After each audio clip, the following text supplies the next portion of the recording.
In this tutorial, we are going to show you how to create an assignment that you can use a grading rubric to grade your student project, essay, or any complicated project or performance task. But here's the most beautiful part. We are going to use it with your Google Drive or whatever storage that you use on the web. In this case, we are going to use Google Drive. So here what we have here is our course, right? And we're going to go to administration, turn editing on. Now, what we're going to do is add activity or resource, but we're going to choose assignment instead of quiz. Remember, assignments are more complicated part where it's more open-ended. Think of like an essay, okay? And here we click add. For this project, we are going to create a video project for our student. Basically, our student going to make our videos using their cell phone, and they're going to upload the file onto their Google Drive, and then they're going to submit it on Streamlit so we can grade it based on a grading rubric. Remember in the back of the day when you use Google Classroom, the file need to be sent to you, and then you have to store them in a folder, and you have to find them. And we'll see how this is going to be different. Okay, so I'm going to put a video project in this case, okay?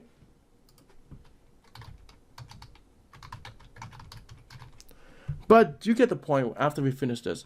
Of course, the description, if you want to add any specific file that you want to tell your student to download and give them specific direction, that'll be fine. Here's pretty much easy. You can work this out by yourself. But here's the challenging part. Uncheck file submission and just click on online text. Because what we want to do is allow our student to submit the link to that file, okay?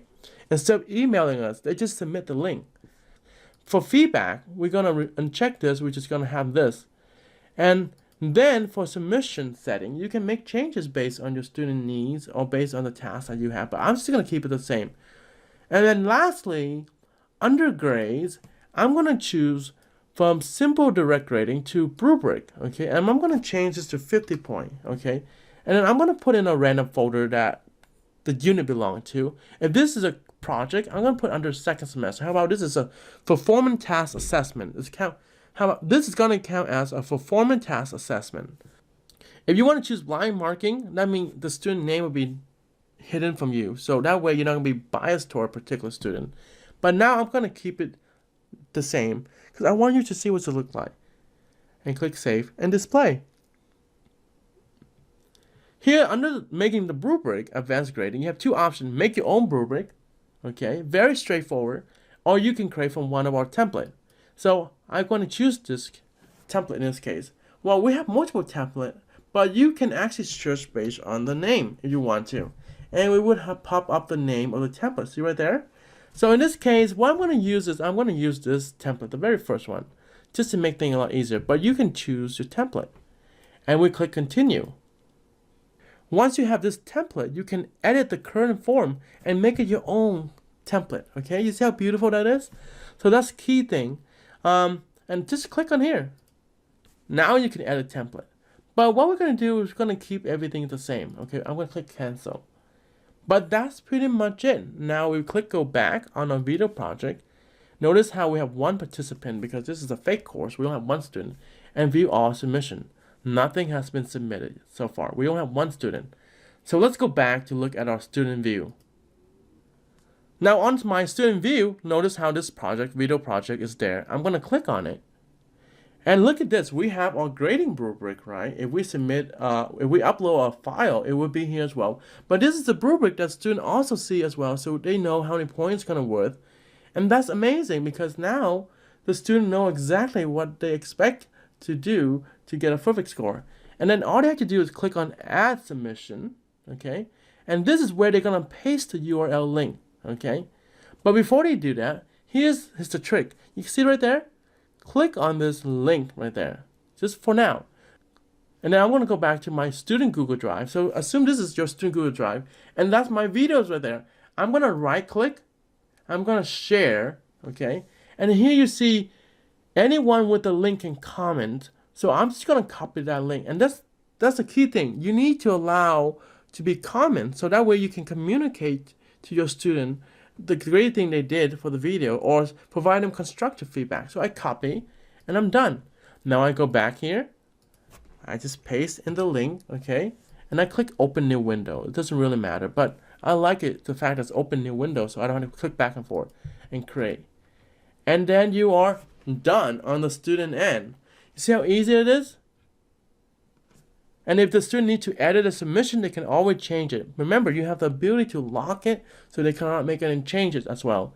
So now let's go back on the teacher end. If I refresh this, right? Look what happened.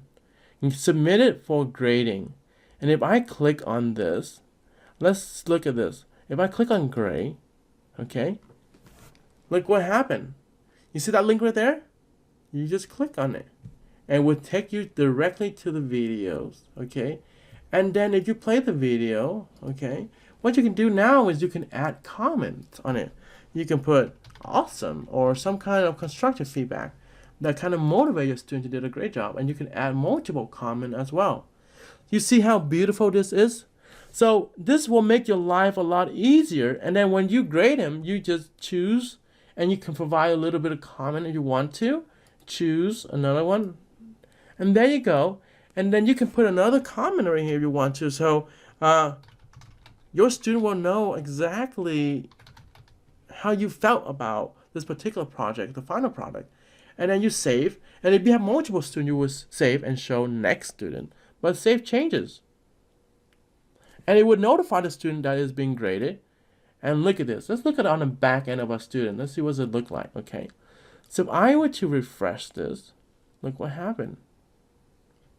You see how the students see your score as well as the feedback that you provided a great job.